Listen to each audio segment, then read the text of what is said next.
I'm about to share with you a brand new product testing strategy I've been implementing with Google Ads, which I've never shared before. If you have been looking for a way to maybe improve your testing strategy with Google or just simply find more winning products, this is it. This brand new strategy is sort of an addition to the old testing strategies, which I have been personally using all this time. Now, you might be using one of these three different testing strategies. You might be using something called the all-in-one approach, where you only have one Performance Max campaign, and within that Performance Max campaign, you have all of the products in there, which is exactly what the strategy is within this ad account. Or you might be running a testing strategy where it's per collection, or maybe segregation based on certain similarities, similar to what is going on in this ad account, where there's a whole bunch of different PMAX campaigns running, all based off of segregation. Or the third and most common testing strategy you might be using is the standard shopping to the Performance Max campaign approach, where first you're starting off with standard shopping campaigns,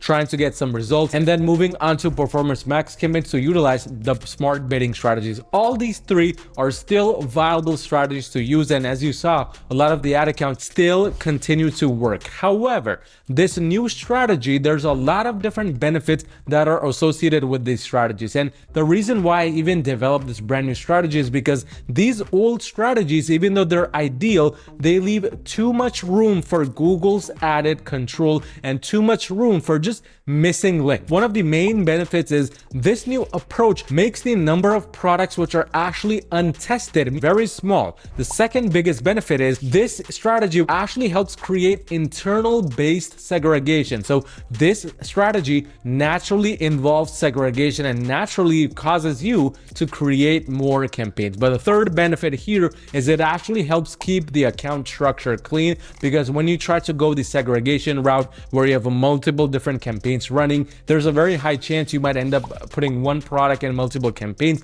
and causing overlap, which essentially is you competing against yourself. So the strategy I'm referring to, I like to call this the all-in-one customized approach, because it is very similar to the original all-in-one approach where you only have one shopping campaign running with all of your products, but it's entirely customized because now it's taking all those three strategies I just mentioned, putting them all together to give this one brand new developed strategy, which is the king of all in my opinion. The way it works is fairly simple. So to kind of illustrate, what we're gonna do is we're gonna go inside this ad account, we're gonna look at this one major PMAX campaign running. By the way, in order for this all-in-one customized approach to work, you do need to have one original campaign running where you have already tested products and gotten some results. What we do now is we go inside this campaign, we go to the product section, because we're going to be adding in certain filters to only look at specific products. In this campaign alone, we have roughly 5,866 products. I want you to keep this number in mind. I'm going to add a quick filter, and the first filter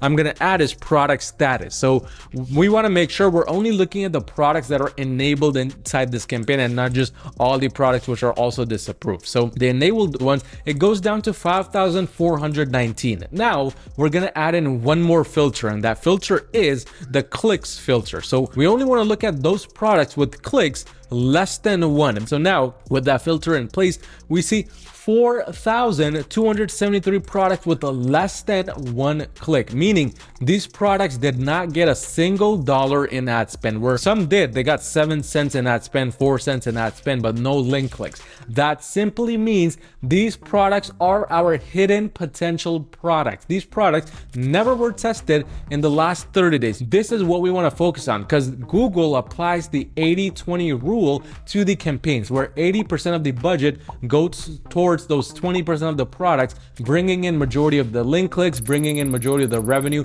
in Google's eyes, which in some cases is not ideal. So we want to go one by one, and we want to copy and paste all of these item IDs on a separate Google Doc or wherever you want to do. Just make sure to store these item IDs, and you want to take all these 4,273 products, go back to the all campaign section, and start a brand new product testing campaign where only those 4,273 products will be within. So what we're gonna do is we're gonna disable and basically exclude those 4,000 products within this original campaign. So this campaign now only becomes a testing campaign / a scaling campaign for those 1,000 products which are actually getting this budget. This is the second part of this all-in-one customized approach. After you do this, after you launch the second brand new campaign, you want to do the same thing you did initially. Get $1,000 to $5,000 in ad spend. Ideally, you want to do up to 10,000 this time. Let that campaign run and test your products. And after maybe 14 days, 30 days, 45 days, you want to repeat this process. Now do the same thing